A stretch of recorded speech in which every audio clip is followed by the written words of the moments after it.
বাংলাদেশের ঘটনার প্রতিবাদে গাইঘাটায় রাস্তা অবরোধ, ইউনূসের কুশপুতুল দাহ। বাংলাদেশের সন্ন্যাসী গ্রেপ্তারের পর সেই দেশের সংখ্যালঘুদের উপর আক্রমণের খবর সামনে আসছে। ভারতীয় জাতীয় পতাকা অবমাননার ছবিও সোশ্যাল মিডিয়ায় ছড়িয়ে পড়েছে। বাংলাদেশের এই ঘটনার প্রতিবাদে এবং সন্ন্যাসী চিন্ময় কৃষ্ণ দাসের নিঃস্বার্থ মুক্তির দাবিতে গাইঘাটার প্রতিবাদী সভা করল সনাতনী ঐক্য মঞ্চ। এদিন গাইঘাটা থানার সামনে তারা অস্থায়ী মঞ্চ করে সভা করেন। সভা মঞ্চ থেকে বাংলাদেশের বর্তমান সরকারের ভূমিকা নিয়ে স্বেচ্ছার হন তারা। সভা শেষে থানার সামনে কিছু সময়ের জন্য যশোর রোড অবরোধ করেন সনাতনী ঐক্য মঞ্চের সদস্যরা। মোহাম্মদ ইউনূসের কুশপুত্তলিকা জুতো মেরে দাহ করা হয়। তাদের দাবি, অবিলম্বে বাংলাদেশের সংখ্যালঘুদের উপরে অত্যাচার বন্ধ করতে হবে এবং সনাতনী চিন্ময় কৃষ্ণ দাসকে নিঃশর্ত মুক্তি দিতে হবে। আপনাদের মূল দাবিটা কি? আমাদের মূল দাবি হচ্ছে বাংলাদেশে যে ক্রমাগতভাবে ধর্মীয় সংখ্যালঘু হিন্দুদের উপর এবং পার্বত্য চট্টগ্রামের বৌদ্ধ জনজাতির উপর যে আক্রমণ হচ্ছে, সে আক্রমণ অবিলম্বে বন্ধ হোক এবং চিন্ময় কৃষ্ণ প্রভু, যিনি বাংলাদেশের এই নিপীড়িত অত্যাচারিত হিন্দুদের নেতৃত্ব দিচ্ছিলেন, তাকে অবিলম্বে নিঃশর্তভাবে মুক্তি দেওয়া হোক। এটাই আমাদের দাবি এবং এই দাবির জন্যই আজকে আমাদের গাইঘাটা থানার মোড়ে এই কর্মসূচি। আমাদের উপস্থিত সনাতনী ভাইদেরকে জামিন হচ্ছে না, পাওয়া যায়নি ওনার যখন শুনানি হলো। যদি না হয় আপনাদের পরবর্তী দেখুন, উনি জামিন অবশ্যই পেয়ে যেতেন, কিন্তু বাংলাদেশে এই অন্তর্বর্তী সরকারের আমলে বাংলাদেশে কোনো আইন কানুন নেই, কোনো পুলিশ প্রশাসন নেই সংখ্যালঘুদের নিরাপত্তা দেওয়ার জন্য। তাই যে আইনজীবী চিন্ময় কৃষ্ণ প্রভুর হয়ে লড়তে আসছেন, তাকে মারধর দিয়ে হসপিটালে পাঠিয়ে দেওয়া হচ্ছে, তাকে মারধর দেওয়া হচ্ছে। মুদ্রা কথা, কোনো আইনজীবী পাওয়া যাচ্ছে না এবং একটি আইন ব্যবস্থার মাধ্যমে জামিন পেতে গেলে যে আইনজীবী দরকার, সেই আইনজীবী তিনি পাচ্ছেন না। তাই জন্য আমরা ভারত সরকারের প্রতি আবেদন জানাচ্ছি, আমরা সাধারণ হিন্দু সমাজ অবিলম্বে ভারতবর্ষে যারা পররাষ্ট্রনীতি দেখে, তারা এই জিনিসটাকে দেখুক এবং চিন্ময় কৃষ্ণ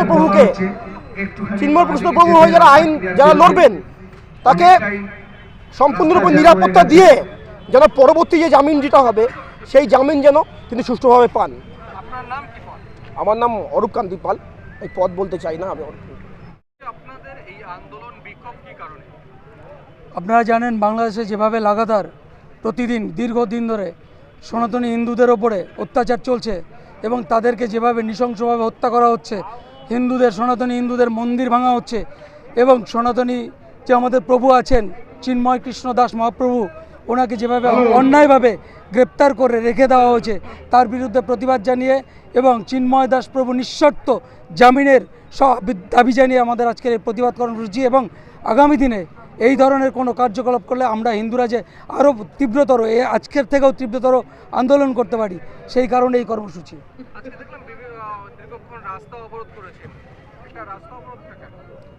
এটা রাস্তা অবরোধ একটা ইন্টিমেশন, একটা বার্তা পাঠিয়ে দেওয়া এবং প্রত্যেকটা মানুষ, আমার এই ভারতবর্ষের প্রত্যেকটা সনাতনীর কাছে এই বার্তাটা যাবে যে হ্যাঁ, ওখানে সনাতনীরা জেগে উঠেছে এবং আগামী দিনে এই সনাতনীদের জেগে উঠতে হবে। কারণ যে অত্যাচারটা আপনারা জানেন, বারবার বলছি, টিভি মিডিয়া সমস্ত জায়গায় সারা পৃথিবী আজ এই প্রতিবাদ জানাচ্ছে, সেইটা আপনারা জানেন। সেটা জানানোর জন্যই যে এই ঘটনা যেন বারবার না হয়, তার জন্য প্রত্যেককে সতর্ক করার জন্য, প্রত্যেকের কাছে এই বার্তা পাঠানোর জন্য আজকের এই কর্মসূচি এবং রাস্তা অবরোধ। শুধু তাই নয়, আগামী দিনে আরও বৃহত্তর কিছু হবে।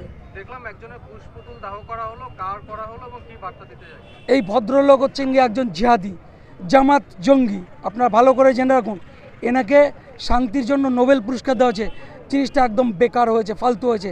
এই ভদ্রলোক একজন ধর্ষক, সবাই জানে, সারা পৃথিবী জানে এই ভদ্রলোক ধর্ষক, মিথ্যাচার, যিনি শান্তির জন্য নোবেল পেয়ে অশান্তিটা ছড়িয়ে আজ সারা পৃথিবীর কাছে কলঙ্কিত করেছেন নিজের দেশকে এবং সকল তাদের জাতি ধর্মের মানুষদেরকে। এই লোকটারই কুশপুতুল আজকে পড়লাম সেই কারণের জন্য। যে আজকের এই প্রতিবাদ সভায় আপনারা সকলে উপস্থিত হয়েছেন। বাংলাদেশে আপনারা জানেন, তারা বাজারে বাজারে ঘুরে প্রত্যেকটা জায়গায় দোকানে দোকানে গিয়ে বলছে ভারতীয় পণ্য যেমন ডাবর থেকে শুরু করে সমস্ত কিছু বলছে এটা নেবেন না, উজালা নেবেন না, ডাবল নেবেন না, ডাবর নেবেন।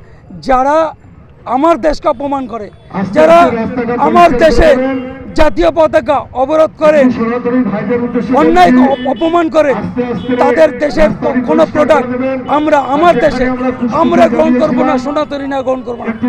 যদি অন্য কেউ গ্রহণ করে তার ব্যক্তি, কিন্তু আমরা করব না।